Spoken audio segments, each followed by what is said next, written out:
सभी भाइयों को मेरा नमस्कार। आप सभी को स्वागत है हमारे सेशन में। अगर आप इस वीडियो को देखने आए हैं मेरे दोस्त, तो इस वीडियो को पूरा देखिए या इसे बंद कर दीजिए, क्योंकि 1, 2, 10 सेकंड देखने से कुछ समझ नहीं है। अगर आप इसको पूरा देखिएगा तभी आपको यहाँ से सीखने को मिलेगा। ये बहुत ही इंपॉर्टेंट चीज है। हिंदी व्याकरण के अंतर्गत एक संज्ञा टॉपिक है, जो कि आप क्लास 9th में हो या क्लास 10th में हो या 8th में हो या आप क्लास 12th में क्यों ना हो, इससे क्वेश्चन आता ही आता है। इससे या तो दुगना स्पीड में देखिए या तो जैसे भी देखना हो आप देख लीजिएगा, लेकिन बहुत इंपॉर्टेंट टॉपिक है, हमें बताना चाहता हूं। इस टॉपिक का नाम है संज्ञा। तो दुनिया का कोई भी चीज संज्ञा ही है। चाहे वो कोई वस्तु हो, चाहे स्थान हो, चाहे कोई चीज हो या कोई प्राणी हो, वो एक संज्ञा होता है। तो सबसे पहले स्टार्ट करेंगे कि संज्ञा कहते किसे हैं। तो संज्ञा किसी वस्तु स्थान, संज्ञा किसी भी वस्तु, चाहे दुनिया का कोई भी वस्तु क्यों ना हो, या स्थान हो या जाति हो, चाहे किसी भी प्रकार का जाति क्यों ना हो, वो एक संज्ञा के अंतर्गत आता है। तो फिर से मैं बोलता हूँ, संज्ञा किसी वस्तु, स्थान, जाति आदि या तो भाव, किसी व्यक्ति का किस प्रकार सा भाव है, कैसे बोलने का तरीका है, ये सब एक संज्ञा के अंतर्गत ही आता है। तो संज्ञा किसी वस्तु, स्थान, जाति आदि भाव को, नाम को संज्ञा कहते हैं। ये एक संज्ञा का परिभाषा होता है। संज्ञा कहते किसे हैं। तो संज्ञा किसी वस्तु, स्थान, जाति आदि भाव के नाम को संज्ञा कहते हैं। जैसे में एग्जांपल हो गया क्या, जैसे लड़का हो गया, लड़का जाति हो गया, नाम हो गया, नाम उनका राम, जैसे वर्ग, लड़कपन, दूध आदि, ये सब संज्ञा का एग्जाम्पल या उदाहरण के अंतर्गत है। अब सबसे बहुत इंपॉर्टेंट क्वेश्चन है कि संज्ञा कितने प्रकार के होते हैं। संज्ञा कितने प्रकार के होते हैं, हालांकि संज्ञा है तो क्या तो उसको प्रकार भी होगा ना। तो ये सबसे इंपॉर्टेंट क्वेश्चन है कि संज्ञा के 5 प्रकार होते हैं। संज्ञा का 5 प्रकार होते हैं। अब इसमें से जब भी क्वेश्चन, ये क्वेश्चन 10th में और 12th परीक्षा में पूछा गया क्वेश्चन है कि संज्ञा कितने प्रकार के होते हैं। संज्ञा बेसिकली 5 प्रकार के होते हैं। संज्ञा 5 प्रकार के होते हैं। अब बोलेंगे कौन कौन संज्ञा होते हैं। तो सबसे पहले, ये कोई क्रम संख्या के अंतर्गत नहीं, आप किसी को आगे पीछे लिख सकते हैं। मैं पहले लिखा हूं जातिवाचक संज्ञा। अगर बोलेगा कि जातिवाचक संज्ञा किसे कहते हैं, मैं यहाँ पर कोई परिभाषा नहीं लिखाया हूँ, बल्कि मैं एग्जाम्पल से समझाया हूँ।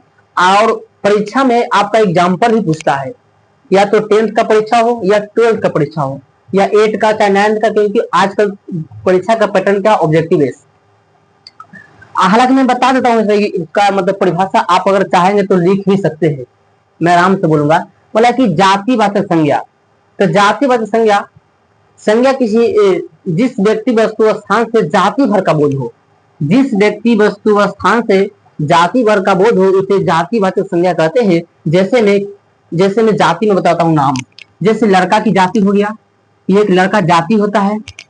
दूसरी औरत प्रकार की जाति होती है। पूरे एक औरत के नाम लेने से पूरी औरत का बोध होता है, उसे जातिवाचक संज्ञा कहते हैं। लड़का कहने से पूरे लड़के का बोध होता है, इसे मैं पूरे लड़के जाति का बोध होता है। और किताब कहने से ये कोई नहीं दर्शा सकता है कि कौन सा किताब है, बल्कि पूरे किताब का बोध होता है, उसे मैं जातिवाचक संज्ञा कहता हूँ। जातिवाचक संज्ञा समझने के लिए कह सकते हैं कि एक व्यक्ति के नाम लेने से पूरे व्यक्ति का बोध हो, बल्कि जातिवाचक संज्ञा के अंदर आता है। फिर आता है व्यक्तिवाचक संज्ञा। जिस संज्ञा से किसी खास व्यक्ति, वस्तु, स्थान का बोध हो, उसे व्यक्तिवाचक संज्ञा कहते हैं।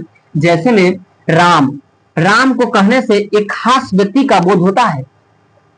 जैसे सीता को बोलने से एक खास महिला सीता का बोध होता है। रामायण को बोलने से एक रामायण पुस्तक का बोध होता है। ये सब व्यक्तिवाचक संज्ञा के अंतर्गत आता है। अगर आपसे परीक्षा में पूछा जाए कि व्यक्तिवाचक संज्ञा, अगर 4 वो आपको मतलब कि एग्जाम्पल रहेगा, उसमें से बोलेगा व्यक्तिवाचक संज्ञा कौन है, तो आप इस तरह से परिभाषा के अंतर्गत उसको समझकर आप उसको जवाब को दे सकते हैं। फिर तीसरे में आता है समूहवाचक संज्ञा। तो जिस संज्ञा से समूह और भीड़ का बोध हो, इससे आप पता चलता होता है कि समूह का मतलब क्या होता है। इस समूह का मतलब ही होता है कहीं समूह, भीड़, सभा, इससे समूहवाचक संज्ञा कहते हैं। जैसे सेना हो गया, सेना समूह में चलता है, बल्कि एक व्यक्ति जा रहा है या एक सैनिक जा रहा है, उसे सेना नहीं कह सकते हैं। यहाँ पर कम से कम 10, 20 जितना भी अधिक संख्या में हो उसको हम सेना कहेंगे। वर्ग, वर्ग क्या, एक लड़का अगर क्लास में बैठा हुआ था क्या उसको वर्ग बोल सकते, नहीं बोल सकते हैं। वहां पर कम से कम 20, 25 जो भी हो, मतलब कि लगना चाहिए कि वर्ग हो। फिर हो गया सभा, सभा में एक दो व्यक्ति नहीं होता है बल्कि हजारों के हजारों सभा में होती है, उसे में समूहवाचक संज्ञा कहते हैं। जहां भीड़ का बोध हो समूहवाचक संज्ञा कहते हैं। और भी एग्जाम्पल है इत्यादि। फिर आता है भाववाचक संज्ञा। भाववाचक संज्ञा किसे कहते हैं, किसी जिस व्यक्ति से किसी वस्तु का भाव का पता चले, भाव गुण दोष प्रकट, क्या उसमें अच्छाई है क्या बुराई है, उसका क्या भाव है, उसे भाववाचक संज्ञा कहते हैं। जैसे अच्छाई, किसी व्यक्ति की अच्छाई या उसके भाव के अंदर आता है। बुराई भाववाचक संज्ञा है। लिखाई भाववाचक संज्ञा है। और सबसे अंतिम आता है द्रव्यवाचक संज्ञा, जिस संज्ञा से किसी वस्तु को मापने और तौलने का बोध हो उसे द्रव्यवाचक संज्ञा कहते हैं। जैसे सोना, इसको हम नाप सकते हैं, तौल भी सकते हैं, इसे द्रव्यवाचक संज्ञा कहते हैं। चांदी, इसको हम तौल भी सकते हैं